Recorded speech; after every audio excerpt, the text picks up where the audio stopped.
From the Edge of the Web studios, here's what we're looking at this week.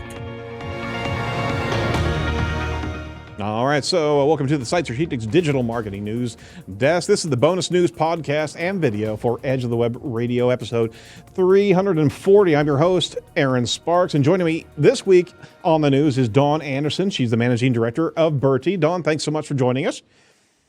You're welcome. Thank you for asking me. Yeah, you're more than welcome. All right, so let's take a look at our first article. It's over from Impact. Is dwell time the next big thing for SEO? So according to Search Engine Journal, dwell time is the length of time a person spends looking at a web page after they've clicked on a link on a SERP, but before they're clicking back. Now, we've seen this as average time on page, and there's a number of different factors in this. But when it comes down to the value concept of what people are actually experiencing on the page, it could very well be considered as another KPI, and we have in the past. But this actually unpacks a little bit different concept here when it comes down to dwell time. Is that there was a recent HubSpot article, let me get to it real quick, regarding about dwell time and talking about the importance of. In truth, we know that analyzing all the metrics from an SEO page or any type of page is critical to make the best decisions to optimize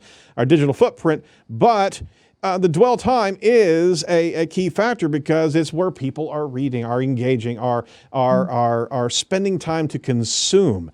Now in the space of the new realm of natural language processing and the level of relevant content that is now the new factor of performance, how does dwell actually really impact our entire understanding of a site now? Dawn, what do you think about that? Well, I think dwell is very important, but I think any metric has to be looked at in combination with other metrics, because it's like bounce. Obviously we've had this whole bounce impacts rankings and so forth. Yeah, sure. If somebody just keeps going back and forth to the search and pogo sticking, or what they call short clicks, and then searching for the same thing, then it's potentially a sign that actually, I didn't find what I needed there, so I'm just going to go back and forth and back and forth. Right. But it's a messy, noisy metric, and bounce is obviously one of those. I know that we're talking about dwell, but bounce, for instance, is very misunderstood by a lot of people. Absolutely. But I think bounce and dwell together start to give us a lot more information. Right. So obviously if it's a dwell time and it's a very, very long piece of content, potentially it's a sign that somebody went off and read the whole thing, but maybe the front door went. Mm-hmm. Maybe they just got a knock on the front door. So actually they hung around for a bit, but they weren't actually looking at the computer. Right. Maybe like me, they went on holiday and they have 1,000 tabs open. Always. They launch the internet on the cruise liner, and then 3 months later they find that launcher for the internet is still open. So I think it's a bell curve more than anything else, isn't it? No, keep on going. Sorry. Any metric, I think if dwell is going up, generally speaking, it's a positive sign. If bounce is going down, generally speaking, overall, it's a positive sign. But we have to look at it at an individual page level. We have to combine it with other metrics, because if bounce is going down and dwell is going up, that's probably a good sign. But again, what kind of page is it? Is it a directions page where is it somebody just looking for your phone number? Is it somebody who's reading a massive informational piece with calls to action, but then they're actually not doing anything? You have to look at everything as part of an overall CRO. And you work inside of fashion sites too, for a particular degree, and that dwell time's not just content; it's also the number of pictures and the number of views of that particular dress or that particular perspective, whatever that product is. That's affecting dwell time as well. So and the user, if the user comes directly to the page, because they used a long tail query with a hunter mentality.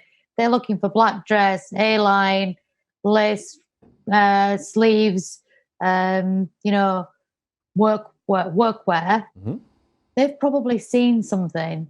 Or if they come to the page with a brand plus a long tail query, they know what they want. They've seen that somewhere already. They're just going to go to the page, add to cart, off they go to the next page. So they don't want to dwell on the product page for long because they already wanted it.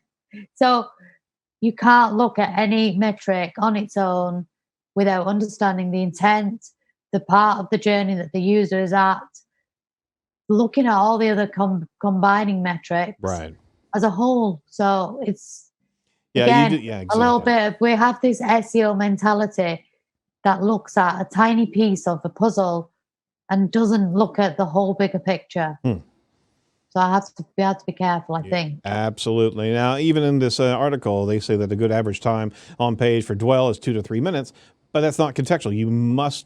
There's no way to have an average of anything. Well, it depends. If it's a site that's just giving you currency converters, you're not going to hover around on that page for 2 to 3 minutes. Exactly. Depends on the content. It's back to the old, it depends. It does depend. And, content is also a key player in this next article over at Marketing Land. Facebook deals with more lawsuit trouble. 4 tech firms have launched a lawsuit against Facebook on antitrust grounds, demanding that Mark Zuckerberg give up control of the company. The 4 little-known firms, 2 of which are now defunct, teamed up to accuse Facebook of running the most brazen, willful, anti-competitive scheme in a generation, according to the action filed in January 2020. Now, chief among the complaints is Facebook's acquisition of WhatsApp and Instagram, which intentionally eliminates its competition, one of the firm's lawyers told Business Insider. A Facebook spokesperson responded to the Business Insider, stating, "We operate in a competitive environment where people and advertisers have many choices. In the current environment where plaintiffs' attorneys see financial opportunities, claims like this aren't expected, but they are without merit." So literally, anti-competition is, I guess that's the pursuit that we should all be in the space of, right? And that would actually elicit a removal of Mark Zuckerberg. So I don't know on this front. 2 of the companies are actually defunct in this space. What can you do in this particular environment where anything that you do, if you're large enough, is going to create brand new lawsuits every step you take? Dawn, what do you think about that side of the digital giant footprint that we have? I don't know a huge amount about it, but what I would say is I'm often surprised at the size of tech companies and the lack of legislation that actually gets enforced to prevent these monopolistic monsters, if you like. In the UK here, I believe that we have much more stringent approaches to monopolies emerging. And whilst monopolies are good in one hand because they are great for R&D and progress and so forth, and any economic class will tell you that, at the same time, sometimes it does feel as though all of these big companies are just utilizing acquisition monopolization. So they are growing market. I mean, the vast majority of websites, we talked about Pareto's law earlier. A lot of websites, a lot of the demand and the biggest websites of the world are owned by a very small number of companies. That's right. So there's some huge organizations out there that have lots of brands that they own that are very diverse, and the average man on the street has no clue, or woman on the street has no clue that actually they're dealing with some of these huge Silicon Valley organizations that have 20 different brands across lots of different sectors.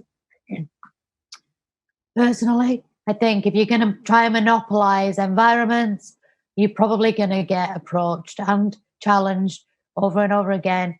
Sometimes, whilst obviously I love Google in that I wouldn't have a job if it wasn't for search engines. I'm often surprised by the way in which all of these different huge tech companies are almost emerging into the super affiliate space. The travel industry, for instance, is faced with a huge flight finder at the top of the search results. It doesn't feel as though that goes against competition laws. Right. It feels like it gives it a massive presentation bias advantage, and the travel companies have all had to face that. I know that a lot of these huge companies are just entering into all kinds of spaces where they see a business model and they think, hey, we'll have a bit of that, So it just feels like over time, all of these companies are just going to get more and more subsumed by the bigger giants. And if they don't subsume them, then they will copy their model because they're, So I'm not surprised. And I would expect over time, a lot of other companies will club together and take action against the big tech giants. I'm surprised it hasn't happened already in more spaces. I think this is a perfect example of that, and this has happened before, but 4 companies, 2 of which are defunct, they're still all coming together to be able to push back, and that's really the only way to be able to push back against these giants. It's got to be legitimate, obviously. It just can't be spurious, right? Of course it's not acceptable to do things for the sake of just trying to slow progress down. Right. But if there is a legitimate claim in that, hey, you bought other companies in that space to just become absolutely huge and squash everybody else out. Right. And then utilize strategies to utilize presentation bias on your own platforms.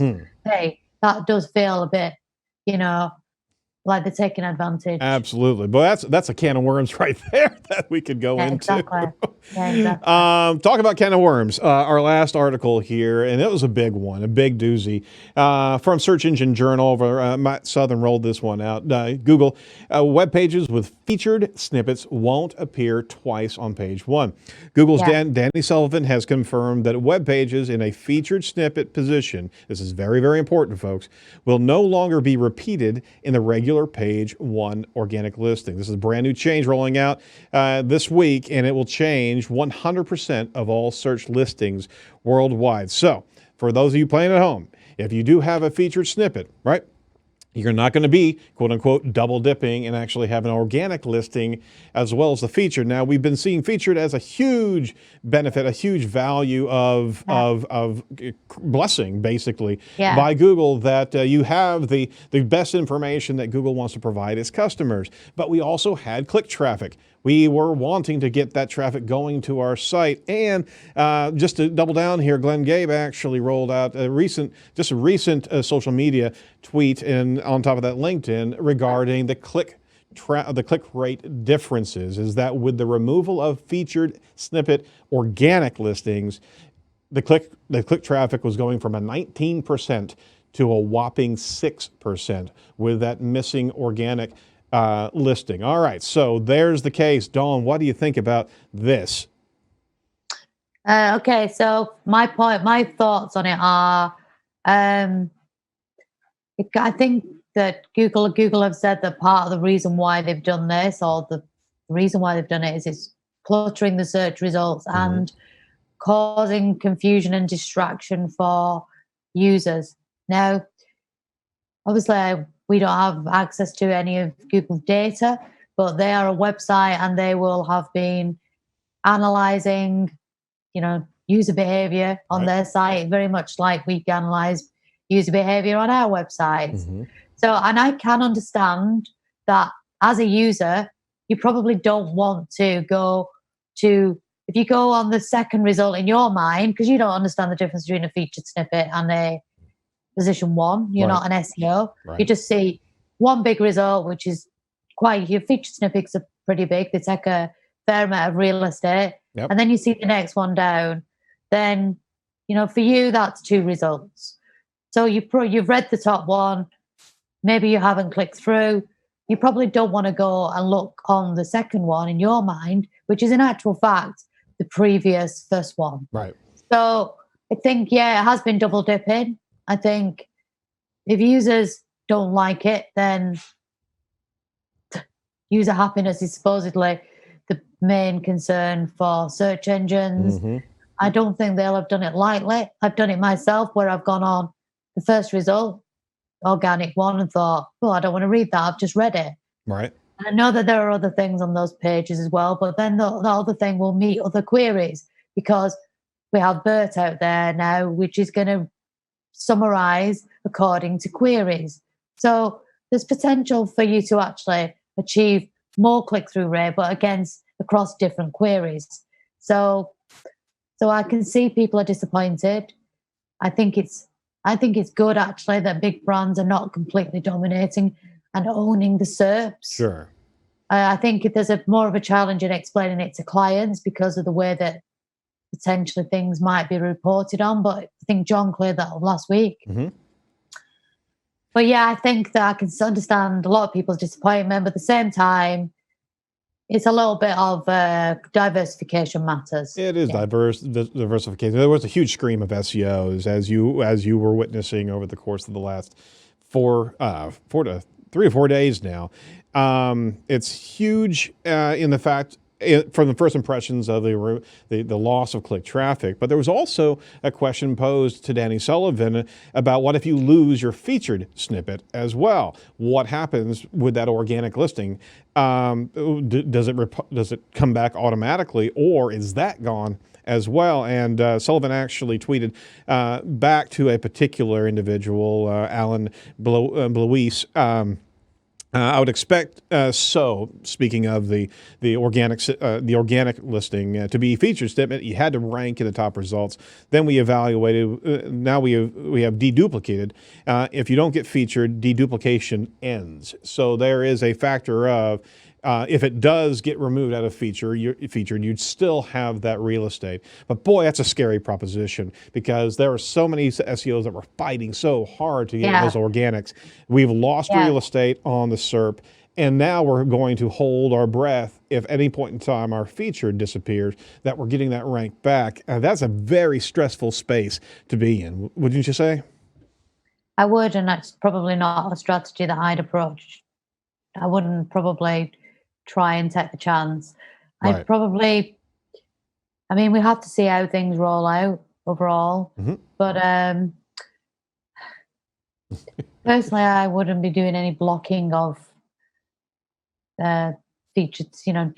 I wouldn't be going backwards. I feel like you have to roll with how a search engine is evolving and how users are evolving and how everything's going forward. I think there was the whole row for years over where people hey, we're not. I know that obviously is not perhaps become the huge thing that it was, but you have to have it in certain spaces like news and so forth. Yep. But I think that there's often a huge amount of pushback and objection that potentially slows us down as an industry. And I think you have to go with, this is where we're at. This is what probably users want, maybe. Yeah. We don't have that data, but... Well, that was a big decision from Google. And you have to think that there was a lot of analysis and also anticipation of this reaction. You're speaking of a number of SEOs saying, all right, we'll just not optimize for featured snippets and just push away so they can get their first and second and third rankings out there. Well, the thing is, we don't know what other features Google's going to come out with. So doing that might set you back years. Absolutely. No, that's a very good point. You're actually ineligible for other things that may come through. There's something that Microsoft have released. They haven't actually even released it. It's a paper that's going to be discussed in April, a research paper at the web conference. It used to be called Wisdom Web Conference in Taipei, Taiwan, 2020. It's the biggest conference in the information retrieval world. Yeah, most of the search engines are there. And the big papers all come out. It's a AAA conference, 30 years old. The point is, a paper's come out from Microsoft called Asking Clarifying Questions for Conversational Search. Right. How do we know that actually below the featured snippet, there's not going to be some sort of other box that'll say, hey, is this what you meant? We don't know if there's going to be something for the user to speak back to or to press a button that says, hey, is this what you meant or whatever. So I think blocking things in objection is probably not the way to go. It's kind of, this is where we're at. And I don't mean that against anybody at all. Sure. Well, we all have our own strategies. You do you, I do me. Yeah. But my approach would be to go with, this is where it's headed. Lean in, so to speak. No, I would concur. It's just so bloody scary to be able to see that level of high visibility just removed, and there's a lot of people throwing a lot of click through rate data up on the screen to share that information. We just need to hold on and be able to. But are they sharing it at a query level or at an overall URL level? Yeah, because you can be sure that URL, if it's in a featured snippet, it matches a damn sight more than one query. Absolutely. Very good. So there'll be loads of queries, and Google will be summarizing that for the featured snippet. So they have to combine everything and think about the massive amount of queries that are out there. And we know that Bing, for instance, I know Google and Bing are different, but Bing say featured snippets with them cannot have transactional intent. So actually all of the feature snippet with Bing are informational. So I'm not saying that Google don't have transactional pages ranking for feature snippets. What I'm saying is